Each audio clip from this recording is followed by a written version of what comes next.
warahmatullahi wabarakatuh. Waalaikumsalam warahmatullahi wabarakatuh. Selamat sore Bapak Ibu sekalian. Sore. Perkenalkan kami dari Puskesmas Bakti Jaya Padang. Adapun tujuan kami ke sini, kami akan memberikan penyuluhan tentang TB paru.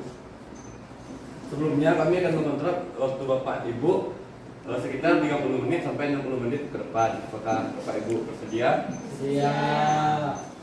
Selanjutnya kami mohon memperkenalkan diri. Kami perkenalkan nama saya Alim Wafra, saya sebagai moderator, dan Dwi Hafizah sebagai penyaji, ada Fifty sebagai fasilitator, dan ada Aulia sebagai observer, dan ada Iga Zahra sebagai penanggung jawab. Baik, kami tidak akan langsung aja kita masuk, kita berikan kepada penyanyi.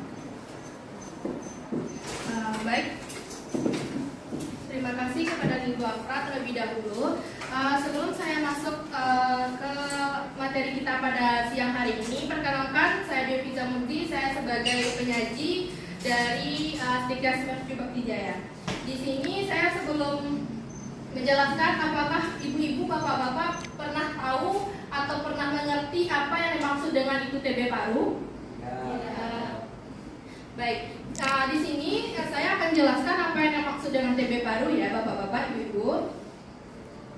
Bisa dilihat di depan, TB paru ini adalah penyakit infeksius yang menyerang parenkim paru. Namun tuberkulosis berasal dari tuberkel yang berarti tonjolan kecil dan keras yang berbentuk saat sistem kekebalan.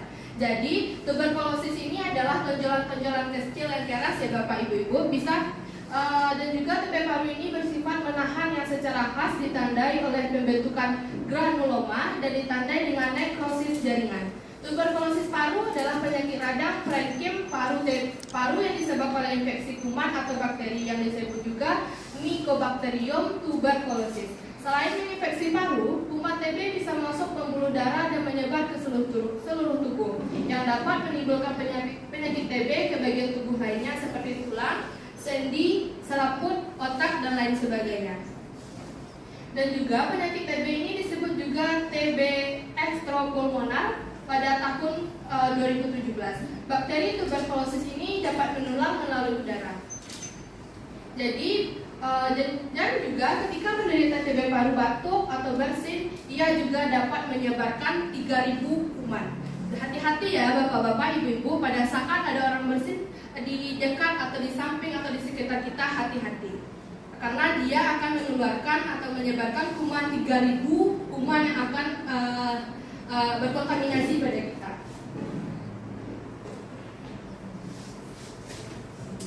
Sebelumnya di sini juga ada tanda dan gejala pada TB paru. Apakah ibu-ibu, bapak-bapak juga ada yang tahu apa itu tanda dan gejala dari TB paru?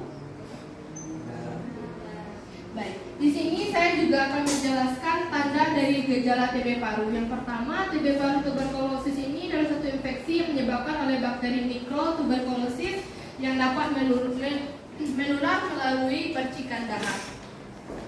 Dan juga diketahui juga gejala yang pertama adalah gejala awal penyakit tuberkulosis atau TB tidak spesifik, yang umumnya adalah bentuk produktif yang berkepanjangan, sesak nafas, nyeri dada, anemia kurang darah, batuk darah, rasa lelah, berkeringat di malam hari.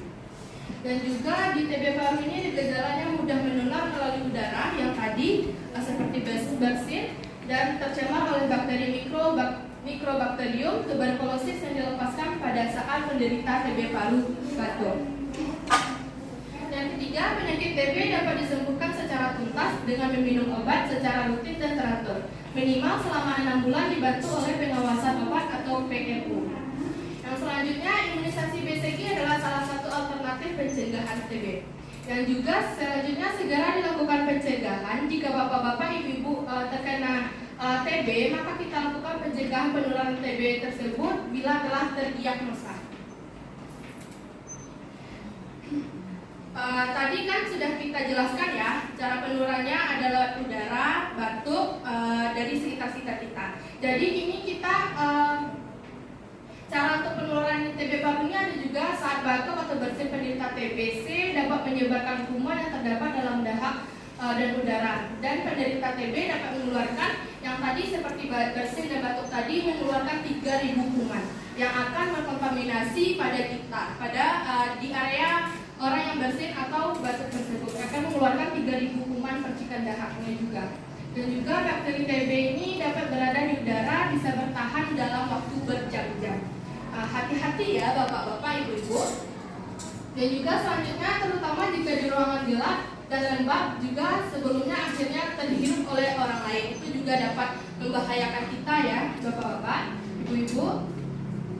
Dan juga orang-orang yang berisiko tinggi terkena penularan TB adalah mereka yang sering bertemu atau berdiam di tempat yang sama penderita TB.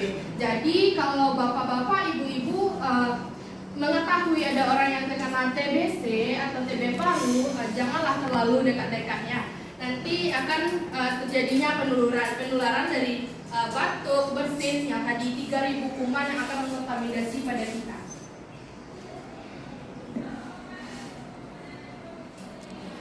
Selanjutnya saya ingin bertanya kembali nih pada bapak-bapak, ibu-ibu, ada nggak yang tahu cara pencegahan penularan dari TB paru ini?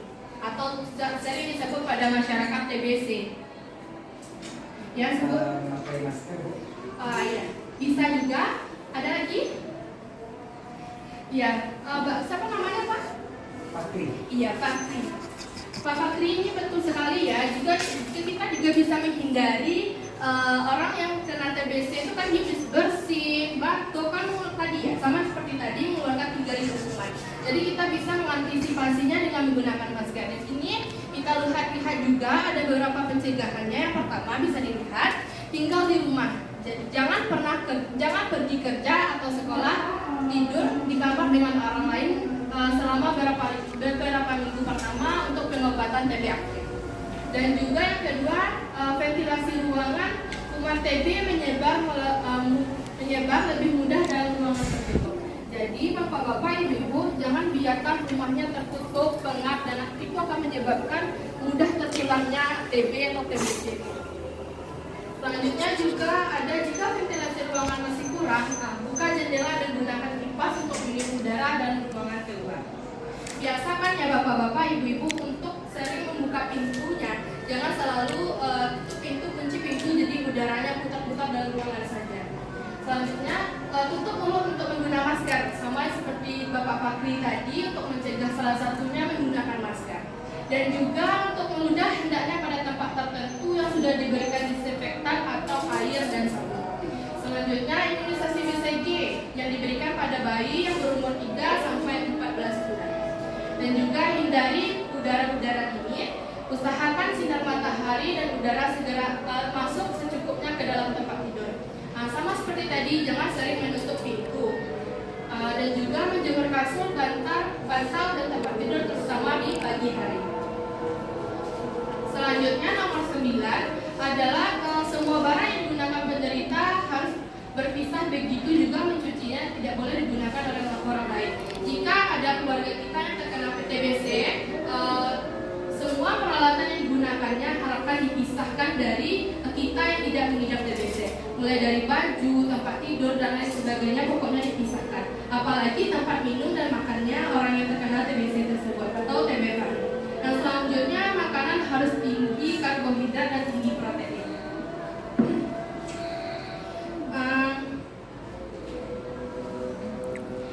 Baik, di sini apakah bapak-bapak dan ibu-ibu tahu cara pengobatan pada TB paru ini, Bu, Pak? Baik, saya akan menjelaskan ya, Bapak Ibu. Cara pencegahan yang pertama itu, meski risikonya fatal, namun TBC adalah penyakit yang masih bisa disembuhkan, asalkan melalui beberapa penanganan secara tepat. Yaitu, biasanya dokter akan menganjurkan pengidap TB paru untuk mengonsumsi obat selama 6-12 bulan. Jadi untuk pengidap TB paru ini akan dianjurkan oleh dokter untuk mengonsumsi obat selama 6-12 bulan ke depan. Selanjutnya juga obat TB paru umumnya mengandung jenis antituberkulosis, itu antibiotik yang harus digunakan untuk mematikan infeksi bakteri TB. Jadi diberikan juga obat anti infeksi untuk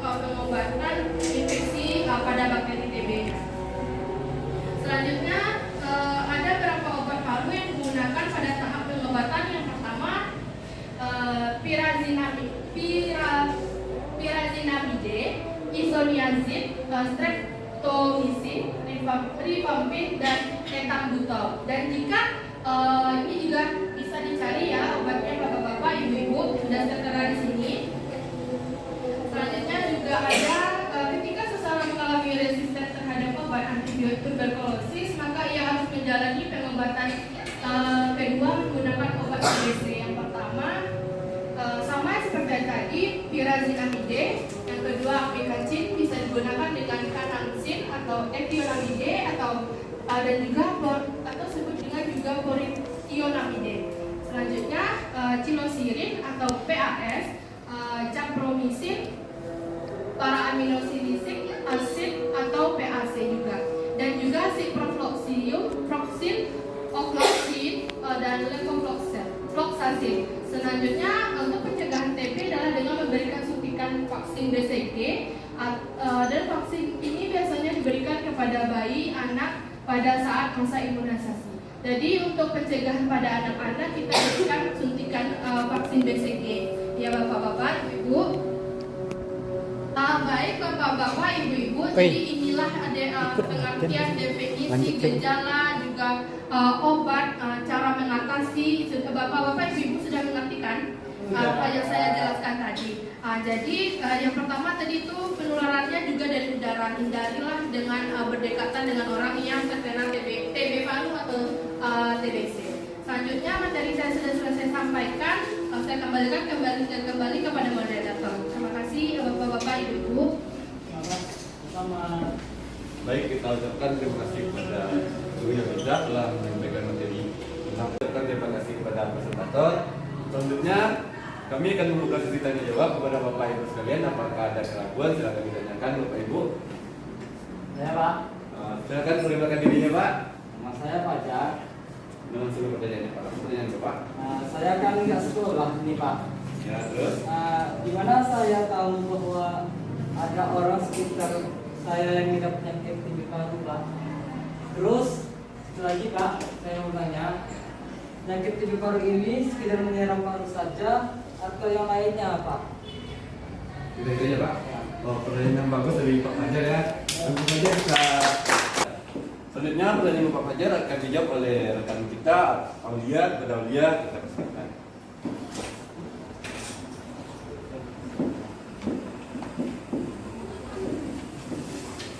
Baik, terima kasih kepada Bapak Fajar ya sudah bertanya.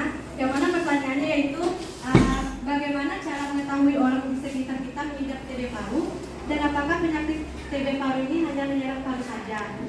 Yaitu yang pertama, orang mengidap TB paru ini yaitu seperti batuk terus-menerus, batuknya selama lebih dari 2 minggu, maka ada kemungkinan terdapat infeksi TBC dalam tubuh.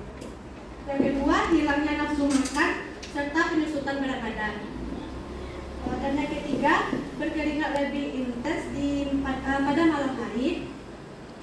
Yang keempat, nafas menjadi lebih pendek atau mudah lelah. Yang kelima, demam yang berlangsung lama.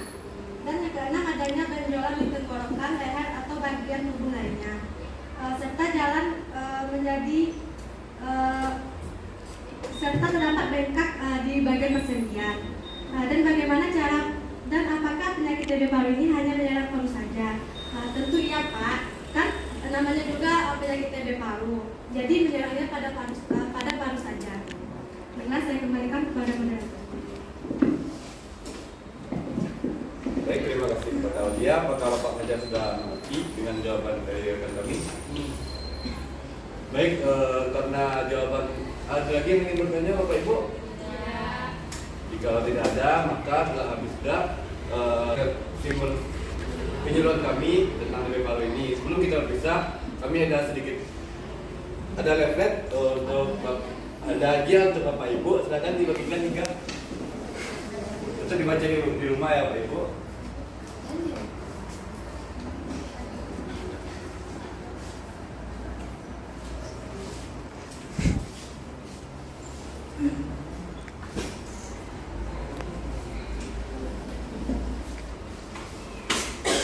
Baik,